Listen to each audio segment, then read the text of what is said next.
Hai semuanya, perkenalkan nama saya Agustinus Irmolis. Saya mahasiswa Prodi Desain Komunikasi Visual IFTK Ledalero.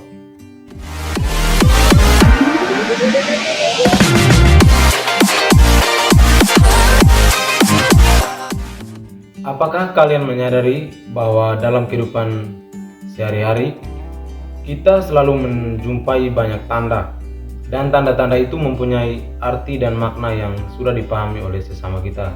Walaupun tidak semua tanda itu mampu dipahami oleh semua masyarakat, karena setiap orang pasti mempunyai interpretasi yang berbeda terhadap suatu tanda. Dalam kehidupan sehari-hari, kita sering menjumpai banyak tanda, dan tanpa kita sadari, ternyata tanda-tanda itu merupakan bentuk dari komunikasi nonverbal. Kita sebut saja lampu merah di perempatan jalan.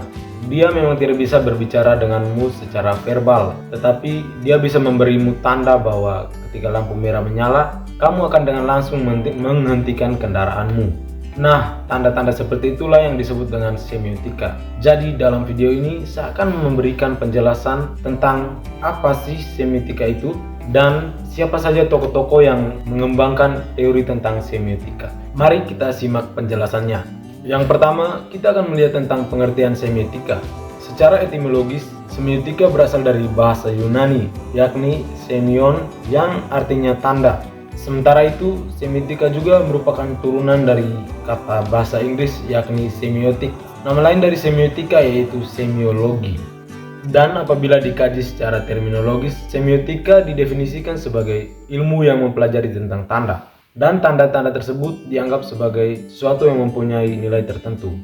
Yang berikut kita akan melihat tentang tokoh-tokoh dalam semiotika, yaitu yang pertama Ferdinand de Saussure. Ia dikenal sebagai bapak semiotika modern yang membagi relasi antara penanda atau signifier dan petanda atau signified berdasarkan konvensi yang disebut signifikasi. Lalu dari sini kita akan melihat tiga bagian lagi, yakni yang pertama tanda atau sign. Itu mencakup aspek material yakni huruf, suara, gambar, gerak, dan bentuk. Yang berikut penanda atau signifier, mencakup aspek material bahasa yakni apa yang dikatakan atau didengarkan dan apa yang ditulis atau dibaca. Yang ketiga petanda atau signifier, mencakup aspek mental bahasa yakni gambaran mental, pikiran, dan konsep. Contohnya adalah misalnya kata ventilasi. Itu juga merupakan sebuah tanda karena memiliki signifier yang berupa kata itu sendiri, dan signifiernya berupa tempat atau lubang untuk keluar masuknya angin atau udara.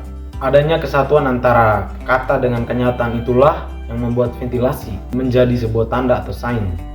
Banyak tanda yang dilakukan oleh manusia, yakni tanda gerak atau isyarat, tanda verbal berupa ucapan atau kata, tanda non-verbal berupa bahasa tubuh. Lalu yang berikut tanda isyarat, misalnya lambaian tangan yang berarti memanggil, lalu anggukan kepala berarti setuju. Tokoh yang kedua ialah Charles Sanders Peirce. Peirce adalah seorang filsuf dari Amerika. Peirce juga merupakan seorang pemikir yang argumentatif. Menurut Peirce, tanda dalam semiotika akan selalu berkaitan dengan logika, terutama logika manusia untuk menalar adanya tanda-tanda yang ada di sekitarnya. Peirce membagi tanda dalam tiga hal, yakni yang pertama ikon, yang kedua indeks, dan yang ketiga yaitu simbol. Yang pertama kita akan melihat tentang ikon. Ikon berarti tanda yang mirip dengan objek yang diwakilinya. Keberadaan ikon biasanya mirip sesuai dengan yang dimaksudkan. Kita ambil contoh misalnya gambar toilet pada sebuah gedung. Itu berarti di gedung tersebut ada toilet.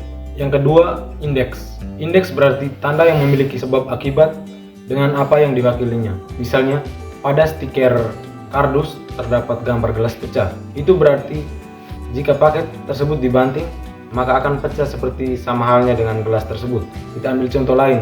Di sebuah tempat wisata terdapat tanda jejak kaki. Itu berarti disitulah titik untuk berfoto. Yang berikut kita akan melihat tentang simbol.